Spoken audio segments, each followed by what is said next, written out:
guys, this is Pineapple, and in this video, we're going to be talking all about everyone's favorite blue bad boy, Dabi. We'll talk about how he stepped into our story, as well as how his quirk works and how he might be able to apply it differently for a sweet type of quirk upgrade. Dabi's Quirk Awakening is definitely coming, so we'll speculate, but first let me remind you that you can follow me on Twitter at VocalPineapple to keep up with me, or click that subscribe button and bell icon for an unintrusive notification whenever I upload. With that said, let's get past this intro and get into it. Hit it!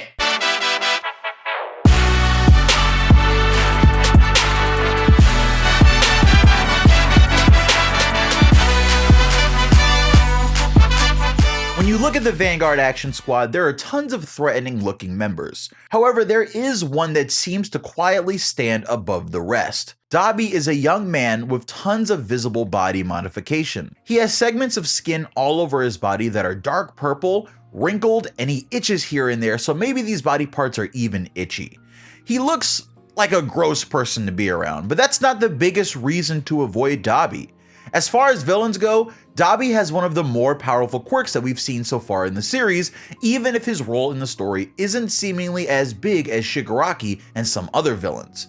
Today's video is centered around him, but it thankfully isn't another Dabi is Toya theory, even though he is the mysterious League of Villains member who we're all sure is Todoroki's brother Toya. It seems to fit with Dabi having the same weakness that Toya is said to have, and that's a whole video long discussion, but it's something that we're just gonna have to touch briefly on in this video later on. Dabi's name means cremation, and Dabi doesn't tell Shigaraki his real name, being pretty open that Dabi itself is an alias. Because of this, the word cremation has been associated with Dabi's quirk, and it would make sense for Dabi's quirk to be called cremation because of how we've seen him use it. Let's explain the quirk as we know it to be with the most updated information, but I will do a part 2 to this video if the manga reveals more information down the line, as I'm personally all about having an archive of accessible information for anyone trying to search up something about this series. We'll also talk about what he can do in general and the color differences between the different fire users' quirks in the series, but let's start from first base. Dabi's flames are so hot that he can turn his enemies to ash pretty rapidly.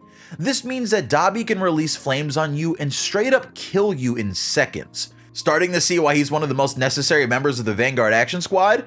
During Season 3's Forest Training Camp, even the clone of Dabi thinks that he would have killed his targets if Aizawa wasn't able to dodge, and that was just with one fire blast. And I know the one fire blast thing is something that we're definitely gonna have to get into, because he does use his quirk differently than the other users that we've seen. What's dangerous about Dabi is that Dabi isn't afraid to kill. Whether it's because his quirk makes it easy for him and he's desensitized to doing so, or it's because, you know, he's a villain, his willingness to kill isn't in question here. If you're standing in front of a goal that Dabi needs to get to, he won't second guess killing you where you stand to get from point A to point B. But you know how Shoto's fire looks like fire, right? I mean, like his fire has a red appearance and yellow and orange mixed in, right? Well, I'm sure on some level you understand the different colors of fire, but for the sake of this video and for the sake of those who don't, I'll explain it rather quickly.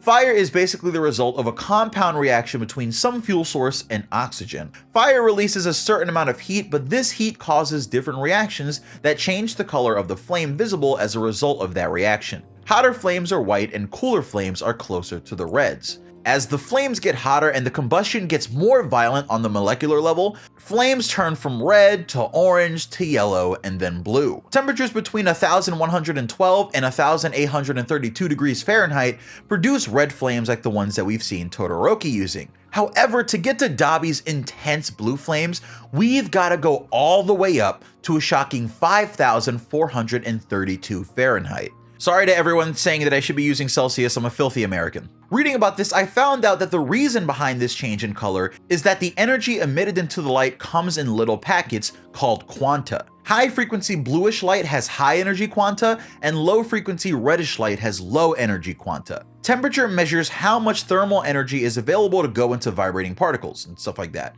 including the particles emitting the light. If the typical thermal energy of a particle is large compared to a quanta of light of some color, that color of light is easily emitted. But if the energy quantum is bigger than the typical thermal energy scale, those quanta hardly ever come out. As you're heating something up, first the lower energy red quanta show up. Then as things get hotter, green middle energy quanta shows up, and finally they're all joined by the hottest and most vibrant blue quanta. So now you know probably a little too much about the differences in flame, but so do I, and if I had to research it, I mean, please, come on, I had to research that. Don't make me have to do all that research and keep it to myself. All right, I had to talk to someone about it.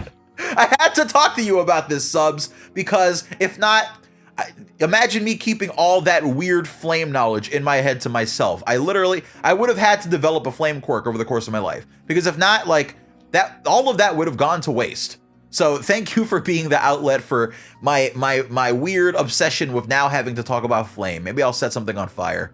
What's ridiculous really is that it gets even deeper than this, and this is really just a surface level, I'm not a scientist, please don't attack me scientist breakdown of it. That intense heat is what we're talking about here, and that's what makes Dabi's quirk so powerful, but that's where we get to Dabi's giant drawback, and that's something that's only been confirmed recently in the manga. In Todoroki's character bio, when it talks about his quirk, it says that he'll get frostbite if he overuses his ice side, but it's pretty hush-hush on what would happen if he overuses his fire side, which was super suspicious to people because it implied that we'd find out what happens when someone overuses their fire quirk eventually over the course of the story. Well, almost 200 chapters later, when we did end up seeing that, it happened in the Endeavor arc, where Endeavor has to pretty much overheat and exhaust himself to use his prominence burn to take out the high-end Nomu. Endeavor explains that his body can handle the flames, but using his flames also raises his internal temperature, and there are still limits to how hot a human body can get before things start shutting down.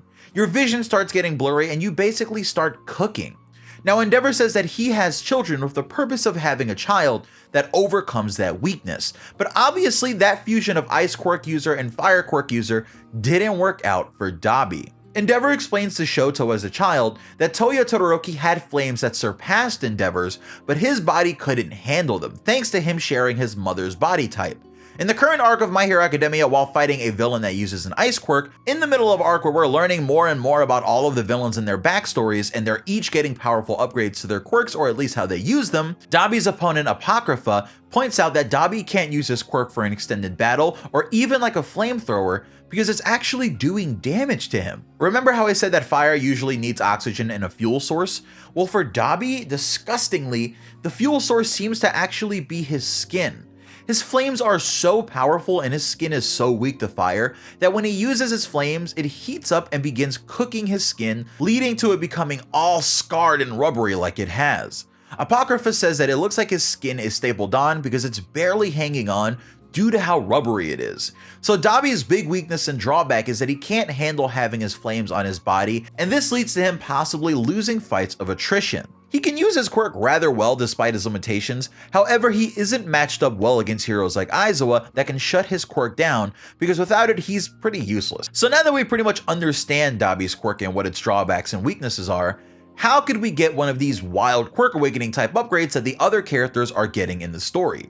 How could he improve on his usage of the quirk? Well, the thing is, we've already seen the perfect application of Dabi's quirk, and also the way that I think Dabi might learn to use his flames thanks to his fight with the Cryokinetic Quirk Liberation Army commander, Apocrypha. This view of what Dabi's quirk should be like actually comes from My Hero Academia 1's Justice. In this game, Dabi actually uses his flames in a different way than how he uses it in the series, and it's funny because the game actually has been accused of spoiling how a few of the other quirk upgrades that we've recently seen go, much like Shigaraki's ability to decay things that are touching within a certain range. Now, we've seen Dabi use his flames in a few ways, but in One's Justice, Dabi is capable of doing all sorts of things that we've never seen him do before. He can throw a ball of flames that follows his opponents, he can put flame circles in the ground that form snaring flame traps, he can leave flickering flames floating in the air to block enemy projectiles. And these things are just all massive improvements for him. Actually, if Dabi started somehow throwing tracking balls of fire, or he learned how to infuse his fire into things, or even if he just kept his fire in a space where he releases it, that would be awesome. But what is this really a sign of? Dabi is fighting Apocrypha, who has a quirk that lets him completely control and manipulate ice. This means that he can change the temperature of his ice, but he can also control it like he's a telepath, so he can make it fly around, shape it into snow dragons, stand on top of it and fly. It's a lot more versatile than Shoto's quirk. Well, what if Dabi gets the idea that he might be able to do the same thing with his flames? After all, like Toga, Who says that Dabi can't realize that this is an acceptable way for his quirk to be used? We've actually seen Dabi create a sort of wall of flames in the end of the Endeavor arc, but what if Dabi realizes that much like Apocrypha, he himself is capable of freely controlling his element? Fire. This is wild because in the game, you can actually do additional inputs to have Dabi control the path of the ball of flames, and keep in mind that there's no fire between Dabi and the ball connecting them like a piece of thread. He's freely controlling the ball like a pyrokinetic would. But if Dabi were to find out that he's a pyrokinetic as well as being a pyromancer, he'd also logically realize that he can turn his flame temperature down. But knowing Dabi, he'd just turn it up and wipe his enemy out faster. So could Dabi's possible upcoming upgrade feature him controlling fire, much like Apocrypha is controlling his ice? Dabi's Quirk Awakening, if he gets one, could definitely be a finer control over the fire that he uses, and if we learn that he's actually Endeavor's son during this upcoming arc, then him showing that he can shape flames much like Endeavor has shown that he can would be awesome. What do you guys think? Let me know in the comment section below, and we'll see what's going on with Dabi in the upcoming chapter, hopefully, but whenever it happens, check back here for another video discussing it. That's all for me for now. I'll see you guys later. This is Pineapple. Peace.